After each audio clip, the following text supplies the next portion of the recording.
Hello, आपणा सर्व विद्यार्थ्यांना माझ्याकडून सप्रेम नमस्कार. हॅलो, सप्रेम नमस्कारचं उत्तर द्या. नमस्कार बोलत नमस्कार. आज मी आपणासमोर आली आहे. या आधी मी तुमच्याकडे 10 वर्षापूर्वी व्हिजिट केलेली आहे.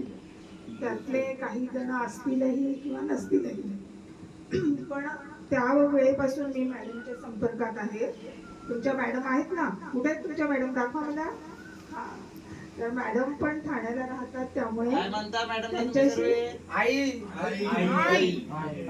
तुमच्या आईची आणि माझी ओळख खूप वर्षापासूनची आहे. आणि त्या ठाण्याला आले की मला नेहमी भेटायला येत असत. माझे मिस्टर पण समाजसेवा केलेली असल्याने तेही त्यांच्याशी चांगले संपर्कात होते.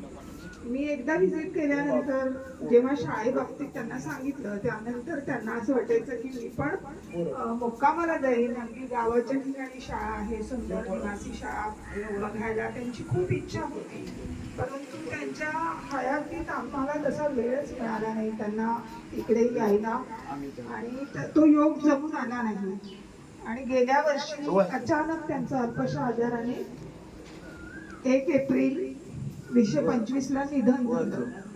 मग त्यानंतर आता पहिली पुण्यतिथी आली त्यांची, म्हणून मग मी असा विचार केला की त्यांची ही जी अगदी मनापासूनची इच्छा होती, सुप्त इच्छा की मी त्या शाळेवर जाईल, मुक्काम करीन, त्या विद्यार्थ्यांसोबत राहील, पण ती पूर्ण झाली नाही. म्हणून मी पहिल्या वर्षाच्या स्मृतीप्रित्यर्थ त्यांच्या आपणा सर्वांना त्यांच्या वतीनं अन्नदान करत आहे या आजच्या दिवसाला.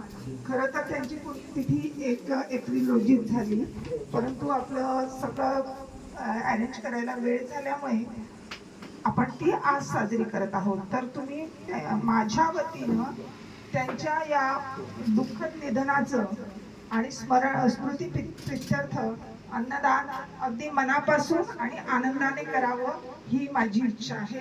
धन्यवाद.